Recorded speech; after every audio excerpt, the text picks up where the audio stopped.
Hello friends समस्ते केमती अछंती आशा करछि समस्ते भलरे थिबे खुशी रे थिबे। मु आज बोईतालु शाग आउ कौन बोईतालु फूल बड़ी करी भल लगुनि बतरटा फ्रेश फ्रेश आसी आज मार्केट रू सांग मैंने देखु मुझे बोईतालु पत्र गुड़ाक छड़ाऊँगी तापर एमती दुई हाथ देकी घसी दौची तार कौन थाए ना लुम लुम टाइप तो से गुड़ा खसी पड़ो बोलिकी घसी दौची तापर भल काटिदेवी काटिकी भल भाव धोई देकी सिझे देवी। एबे मु धोई दौची भल भाव धोईदेली देखी छांकी सिझे देवी। एबे छांकी दौची शाग गुड़ाक भल भाव धोईदेली। बोईतालु शागटा टेस्टी लगे आउ किसी शाग जदि मिसई था बेसी टेस्टी लगी था एठी तो मिलूना आउ कौन करवा अधे लोक बात बोलिकी खाती नहीं शागटा ये खाईदे किसी नहीं दिने अधे खाईदे खाइते तो इच्छा हम खायापाई छोट छुआ मैंने खावा कथा नुह।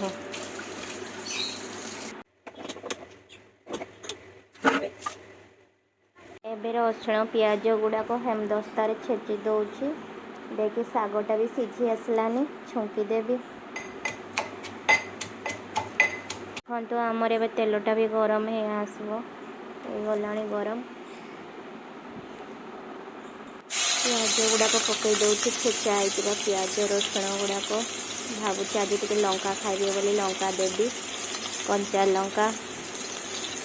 बाबू खाइबनी ना से लंका दिया होची बाबू खाइले लंका दिया होना था। देखते शागटा पकईदेली भल भाव कषि दौची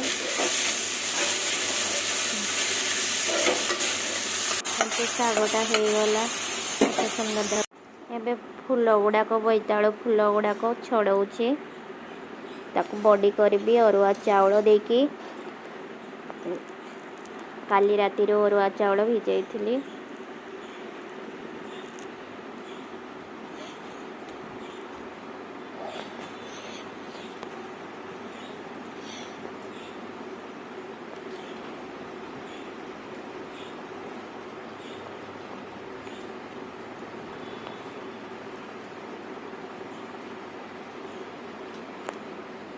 तो अरुआ चाउल गुड़ाक ग्राइंडिंग करी रसुण अदा देकी गोलमरीच दुईटा पकईदेवी टिके राग राग लगे भल लगे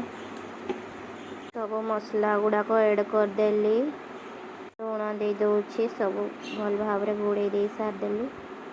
फूल गुड़ाक पकईदेवी देखी तावारे छाणीदेवी फ्राए करदेवी एमती एमती कर गोटे गोटे पकईदेवे तावारे तेल देकी आम तो सरसो तेल ही खाऊ सरसो तेल ही मु फ्राए करे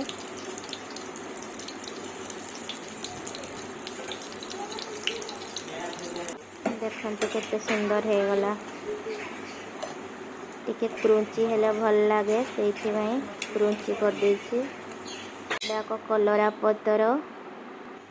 कलरा पत्र रे भी करबी ए भलिया बड़ी फूल बड़ी जमती करथिली आसलानी कलरा बड़ीटा भी टेस्टी लगे बहुत टेस्टी जे खाई जानी एबे आमे पखाड़ खाइबू बाबू सहित भेंडी पोड़ी थी आलू चटनी भी करी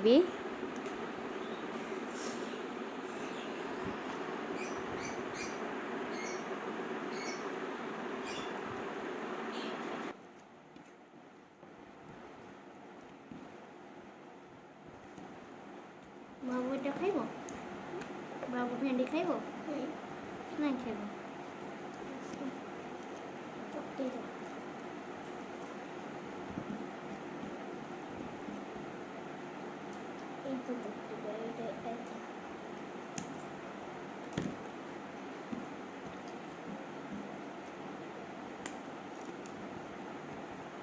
हाँ हाँ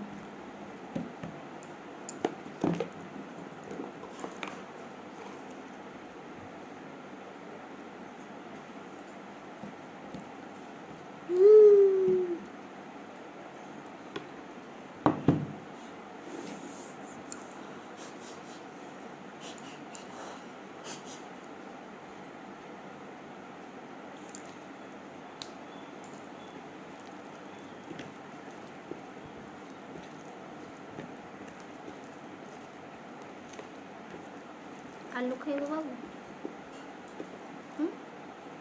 मामलो खाइबो कि नहीं आलू नहीं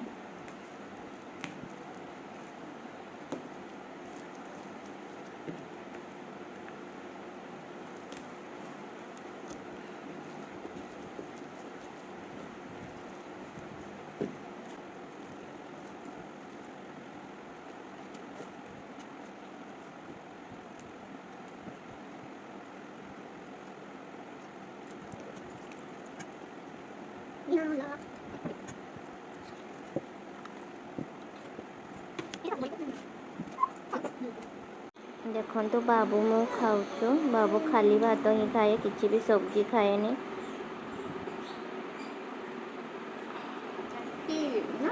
पखाड़ टेस्टीटा भल लगे खावाई पखाड़ भात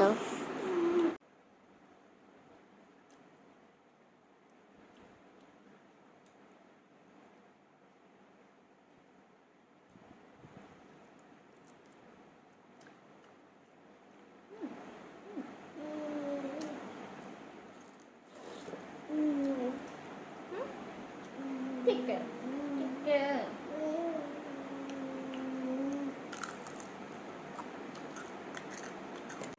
देखंतु बाबू कौन करुच्ची खाई सारिक एक्सरसाइज करुच्ची झाड़ू करुच्ची। हेलो सांग माने मु एठी ब्लॉग एंड करुच्ची bye take care see you मो ब्लॉग जदि भल लगे टिके शेयर करदेबे कमेंट करदेबे लाइक करदेबे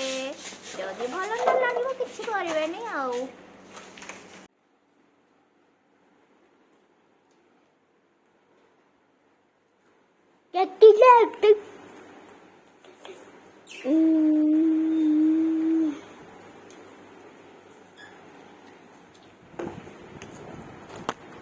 Huh?